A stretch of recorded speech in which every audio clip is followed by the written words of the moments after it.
When our parents left me and my little brother alone, I offered him something he could not deny. Something that would turn into the most exciting days of our lives. My name is Aaron, and I never imagined I'd find myself in a situation like this. Growing up, my younger brother James and I had a bond that felt unbreakable. He was 5 years younger than me, always the kid I looked out for, the one I defended from bullies and helped with his schoolwork. But as we grew older, life began to pull us in different directions. I went to college and then into the workforce, while James was still navigating high school and figuring out who he was. Our parents were always busy, their work schedules leaving little time for family connection. They were not neglectful, just absent. It meant that much of the responsibility of looking after James fell on me. Especially once I was old enough to drive and take charge of things at home. It was not a burden though. James was easygoing, always eager to please and quick to smile. Being around him never felt like work. But things changed after I moved out. I was 24 now, living in a small apartment on the other side of the city. I didn't visit home as frequently as I should have, and guilt eroded at me whenever I thought about how much I missed in James's life. The carefree kid I remembered was growing into someone I barely knew. And that realization stung more than I wanted to admit. One weekend, my parents announced they'd be going out of town for a business retreat, leaving James alone for 3 days. My mom called me, her voice tinged with concern, asking if I could come stay with him. He's old enough to look after himself, she said, but it would give me peace of mind to know you're there. I agreed, more out of guilt than anything else. It wasn't like I had big plans for the weekend, and perhaps spending time with James would be a chance to reconnect. When I arrived at the house, James greeted me at the door with his usual crooked grin. "Long time no see, stranger," he teased, pulling me into a quick hug. Yeah, I said, rolling my eyes but smiling. "You missed me," he laughed, stepping back to let me in. The house looked the same as always. Tidy but lived in, with the faint smell of lemon cleanser lingering in the air. It felt strange being back, like stepping into a time capsule of my teenage years. We spent the first evening catching up. James filled me in on school, his friends, and his plans for college, while I shared bits and pieces of my own life. It felt good to talk, to bridge the gap that had grown between us over the years. For a while, it felt like nothing had changed. But as the hours passed, I started to notice things about James that I hadn't before. He wasn't a kid anymore. He was tall now, his shoulders broader, his voice deeper. There was a quiet confidence about him, a maturity that hadn't been there the last time I'd really paid attention. It caught me off guard, and I found myself struggling to reconcile the image of the little brother I'd always known with the young man sitting across from me. That night, after we had finished dinner and cleaned up the kitchen, James suggested watching a movie. "Something good," he said, scrolling through the options on the television. "Not one of those boring documentaries you like." "Excuse me," I said, pretending to be offended. "My taste in movies is impeccable." He scoffed, eventually settling on a comedy we'd both seen a dozen times. As the opening credits rolled, he flopped onto the sofa beside me. His long legs sprawled out as he got comfortable. For a while, it was easy to forget everything else and just enjoy the moment. We laughed at the same jokes, recited lines we knew by heart, and fell into a rhythm that felt familiar and safe. But every now and then, I'd catch James looking at me, not in a way that was strange or unsettling, but with an intensity that made my stomach flutter. I told myself I was imagining it. He was my brother. After all, there was nothing unusual about the way he looked at me. Was there? When the movie ended, James stretched and let out a yawn. "I'm going to grab a drink," he said, standing up and heading to the kitchen. I stayed on the sofa, scrolling through my phone as I waited for him to come back. But a few minutes later, I heard his voice from the kitchen.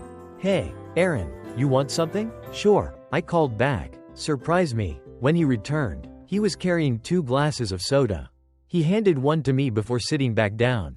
Closer this time, his knee brushed against mine, and I felt a jolt of something I couldn't quite explain. "Thanks," I said, trying to keep my voice steady. He sighed, taking a sip of his drink. "No problem." We sat in silence for a while, the faint hum of the television filling the room. I tried to concentrate on my phone, but I could feel his presence beside me, the warmth of him so near. It was distracting in a way I wasn't prepared for, and I found myself shifting uncomfortably. unsure of what to do with the strange energy in the room. The silence stretched as we sat there on the sofa, the faint glow of the TV casting shadows across the room. I scrolled through my phone, pretending to concentrate on something. Anything, other than the strange energy I couldn't ignore. James was close enough that I could feel the warmth radiating from him. His knee brushing against mine every so frequently when he shifted. It was nothing, I told myself, just proximity, but the part of me that couldn't quite relax thought otherwise. So, James said suddenly, breaking the quiet, "What is life like in the big city? Do you miss it then? At all?" His question was casual enough, but the way his eyes fixed on mine made me hesitate. "I mean, yeah, occasionally," I replied, setting my phone down, "but it's different now. I like having my own space." "You know?" He nodded, leaning back against the sofa. "I get that. Still, it's kind of weird not having you around all the time.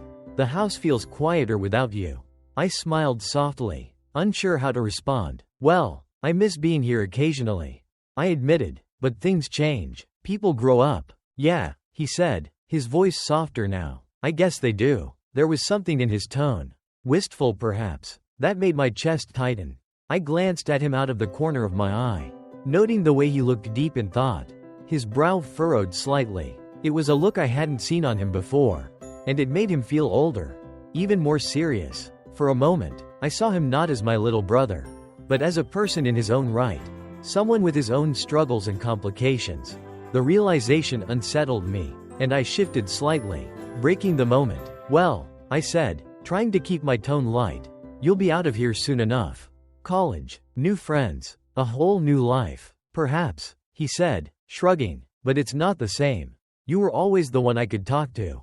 You know, even when things were hard."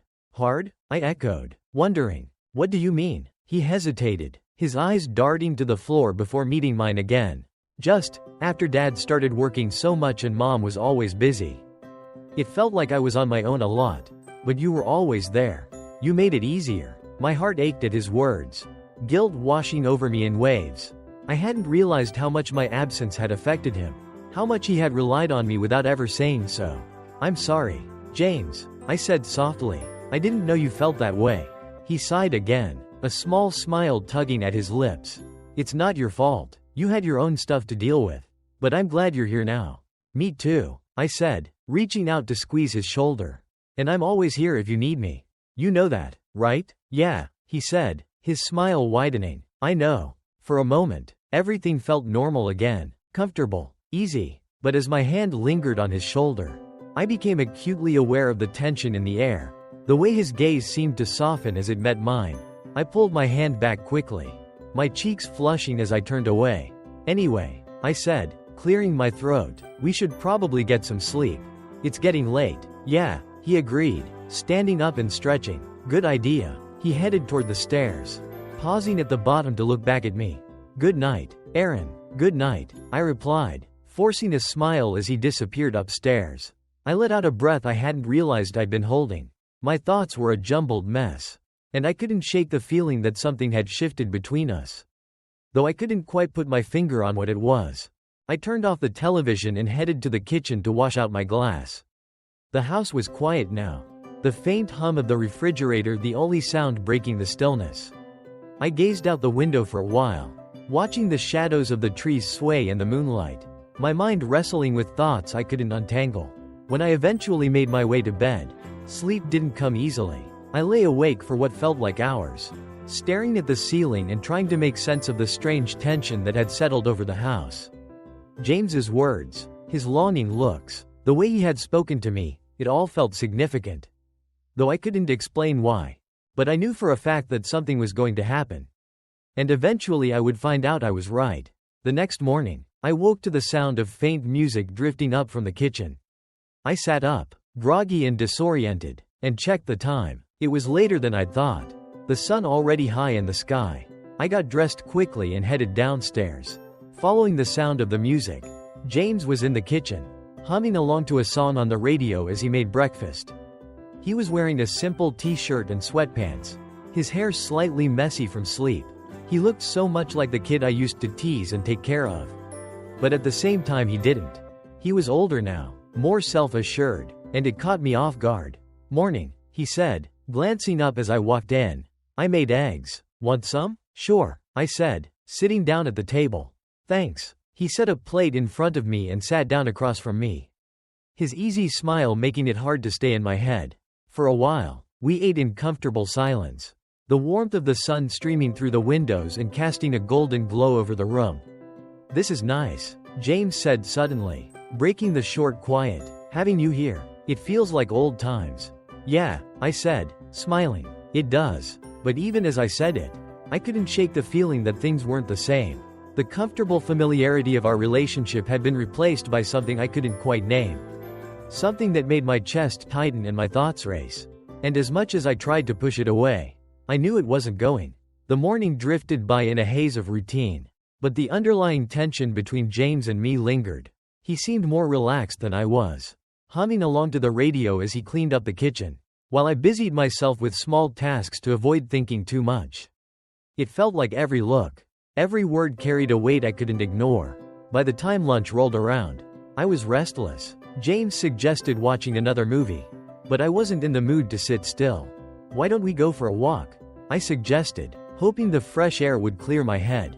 James beamed. Sounds good. Let me grab my shoes. We headed out into the neighborhood. The quiet streets lined with tall trees and neatly trimmed lawns. It was the kind of place that always felt the same, no matter how much time passed. We walked side by side, talking about nothing in particular. His classes, my work, the neighbor's dog that barked at anything that moved. It felt easy again, like slipping into a rhythm we hadn't found in years. But even as we laughed and joked, I couldn't ignore the occasional way his shoulder brushed against mine, or the way his eyes lingered on me when he thought I wasn't looking. I told myself it was nothing, just my imagination running wild. But deep down I knew it wasn't. We reached the park at the end of the street, the familiar sight of the swings and the faded basketball court bringing back a rush of childhood memories. James sat on one of the swings, his long legs nearly touching the ground, and motioned for me to join him. I hesitated for a moment before sitting on the swing next to him, the chains creaking loudly as I leaned back. This place hasn't changed a bit, he said, his voice tinged with nostalgia. Yeah, I said, smiling softly. It feels like we spent half our childhood here. Probably because we did, he said, laughing. You always insisted on pushing me on the swings, even when I told you I could do it myself. Because you always jumped off and landed in the mud. I shot back, grinning. Mom made me promise to keep you out of trouble. He chuckled, his gaze drifting toward the horizon. You were always looking out for me. Of course, I said softly. You're my little brother. He didn't respond right away, his expression growing thoughtful. Do you ever think about how different things would be if Dad were around more? His question caught me off guard, and I glanced at him, unsure how to answer. I guess so, I said eventually. But you've turned out just fine. You know, you don't need him to be proud of you.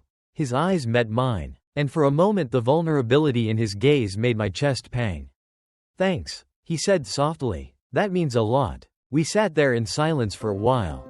The sounds of the park, kids yelling, leaves rustling in the breeze, filling the space between us.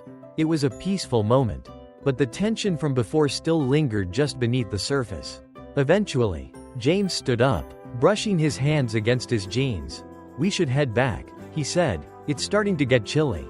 Yeah, I said, following his lead. The walk home felt longer, the quiet between us heavier now. I couldn't shake the feeling that we were dancing around something neither of us knew how to address. By the time we got back to the house, I was ready to retreat to the safety of the guest room and clear my head. But James had other plans. Let's play a game, he said, grinning as he seized the controller for the PlayStation. Loser does the dishes tonight. You're on, I said, thankful for the distraction. For the next hour, we fell into an easy rhythm, the competitive banter and playful trash talk easing some of the tension. James won most of the rounds, as he always did, but I managed to sneak a point or two, much to his dismay. By the time we finished, it felt like the strange energy from earlier had lifted, at least for a little while. I'm still not doing the dishes, I said as we turned off the PlayStation, crossing my arms in mock defiance. Fair enough, he said, laughing. I'll let you off the hook this time. The rest of the evening passed smoothly. We ate dinner, talked about plans for the next day, and eventually settled into our usual routines. But as the house grew quieter and the night wore on, the tension began to creep back in. I couldn't shake the feeling that something was building between us. Something unspoken but impossible to ignore.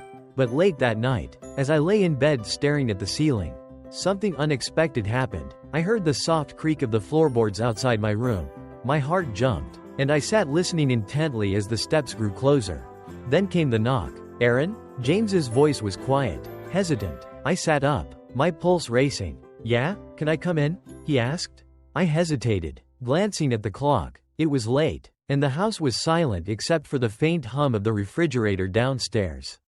"What's wrong?" I asked. I need to talk to you," he said, his voice slightly audible. I sighed, swinging my legs over the side of the bed. "Okay, come in." The door creaked open, and James stepped inside, his expression unreadable. He closed the door behind him, leaning against it for a moment before crossing the room to sit at the edge of the bed. "What's going on?" I asked, my voice steady despite the apprehension ringing in my stomach. He didn't answer right away, his gaze fixed on the floor. "I've been thinking a lot recently," he said eventually. "About us. About how much you mean to me." His words made my heart race, and I struggled to keep my expression neutral.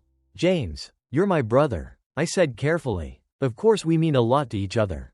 That's how family works. It's not just that," he said, his voice trembling slightly. "You've always been there for me in a way no one else has. You've always understood me." "James," I started, but he cut me off. "I don't want to ruin anything," he said quickly, "but I need you to know how much you mean to me. I don't know what I'd do without you." His words hung in the air, heavy with meaning I couldn't completely process.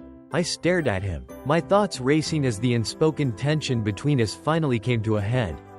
The weight of James's words settled heavily between us, the silence stretching far longer than it should have.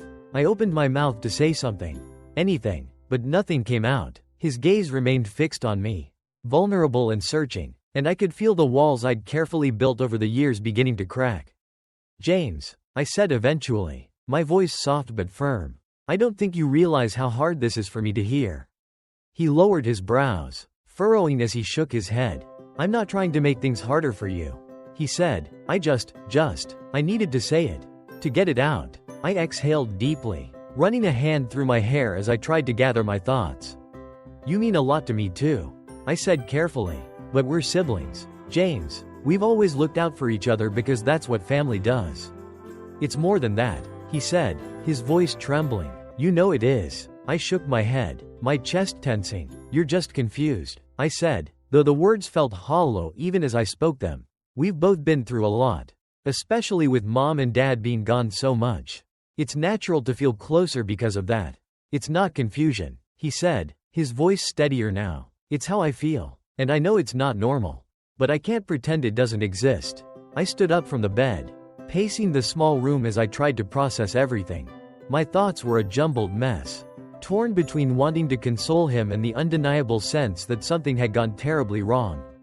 "James," I said, turning to face him, "we can't keep talking like this. It's not fair to either of us." His expression faltered, a flicker of hurt crossing his face. "I'm not asking you for anything," he said. "I just needed you to know." The raw honesty in his voice left me speechless. I sat back down on the bed, my shoulders slumping as the weight of the situation bore down on me. "I don't know what to say," I admitted softly. "You don't have to say anything," he said. I couldn't keep it to myself anymore. The room felt suffocating, the tension nearly palpable. I wanted to fix things, to make everything go back to the way it was before, but I didn't know how. "We need to find a way to move past this," I said eventually. "You're my brother, James. That's never going to change." He nodded slowly, though his expression remained ambiguous. I don't want to lose you," he said. "You're the only one who really gets me."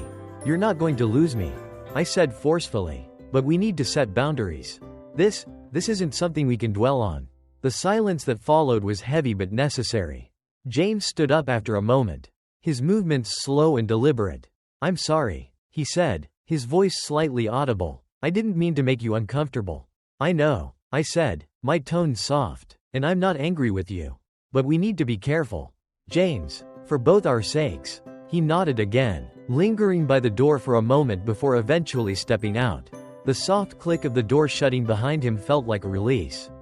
But the tension in my chest didn't ease. I sat there for a long time, staring at the empty room and trying to make sense of everything that had just happened. And I don't know how, but I assured myself he needed space just as much as I did, and that things would settle with time. But as the day wore on, the silence between us became harder to bear. By the afternoon, I decided to try breaking the ice. I found him in his room, sitting on the edge of his bed with his headphones on. He looked up when I knocked, pulling the headphones off and offering a small, hesitant smile. "Hey," I said, stepping inside. "How are you holding up?" He sighed, his gaze dropping to the floor. "I'm fine." I sat down beside him, leaving enough space between us to feel comfortable. "I know things are weird right now," I said, "but I want us to figure this out. I don't want there to be tension between us." "I don't either," he said softly, "but I don't know how to fix it." "We'll figure it out," I said, offering a reassuring smile. "It's going to take time, but we'll get there." He glanced at me, his expression softening. "Thanks," he said, "for not freaking out. I'm your brother," I said simply. "I'll always have your back." The tension eased slightly, and for the first time in what felt like days, I felt a hint of hope.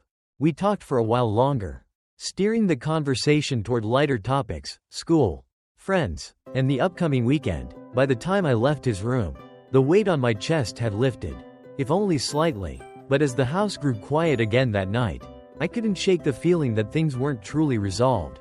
James's words, his feelings, and the undeniable intensity of the past few days stayed with me, leaving me restless and uncertain. And as much as I tried to convince myself otherwise, I knew this was far from over. The house was silent that night, but my mind was anything but. I lay awake staring at the ceiling, my thoughts churning. James's words from earlier replayed in my head. His vulnerability, his honesty, the weight of everything he had admitted. I told myself things would go back to normal, that this was just a bump in the road. But deep down I wasn't sure. And then it happened. Around midnight I heard soft steps in the hallway. My chest tensed as they drew closer, stopping just outside my door. I sat up, holding my breath as I waited. Then came the knock, quiet and hesitant, just like the night before. "Aaron?" James's voice was slightly audible. I exhaled slowly, forcing myself to stay calm. "Yeah? Can I come in?" My heart raced as I hesitated, glancing at the clock. It was late, and the house was dark and quiet. But I couldn't bring myself to turn him down again. "What's up?" I asked. There was a silence for a moment. "Okay," I said softly. "Come in." The door creaked open, and James stepped inside. He looked nervous, his hands shoved deep into his pockets, his shoulders slightly hunched. He closed the door behind him, leaning against it for a moment before crossing the room to sit at the edge of the bed. "I'm sorry," he said, his voice slightly above a whisper. "I know I shouldn't be here." "It's okay," I said quickly, though my pulse was racing. "What's on your mind?" He hesitated, his gaze fixed on the floor. I've been thinking a lot about what I said before, and I'm scared I messed everything up." "You didn't," I said forcefully, leaning forward. "James, I told you we'll figure this out. But it's going to take time." "I know," he said, his voice trembling, "but it's hard. I feel like I'm stuck in my own head, and I don't know how to get out." I placed a hand on his shoulder, squeezing gently. "You're not alone," I said. "We'll get through this together." He looked up then, his eyes meeting mine, and the intensity in his gaze made my chest tighten. "You've always been there for me," he said softly, "even when no one else was. I don't know what I'd do without you." "You don't have to think about that," I said, my voice steady. "I'm not going anywhere." For a moment, neither of us said anything. The silence between us was heavy, filled with unspoken feelings I didn't know how to navigate. James's expression was raw, vulnerable, in a way I had never seen before, and it left me at a loss for words. "I just want things to be okay again," he said eventually, his voice breaking. "I don't want to lose you." "You won't," I said, my own voice trembling now. "But we need to set boundaries. James, this isn't something we can let take over." He nodded slowly, though his expression was equivocal. "I know," he said. "I'm trying." "I know you are," I said, my voice softer now. "And that is what matters."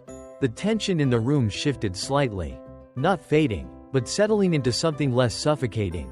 James didn't stand to leave as I'd anticipated, rather, he lingered, his eyes searching mine as though trying to find something. something he couldn't quite name.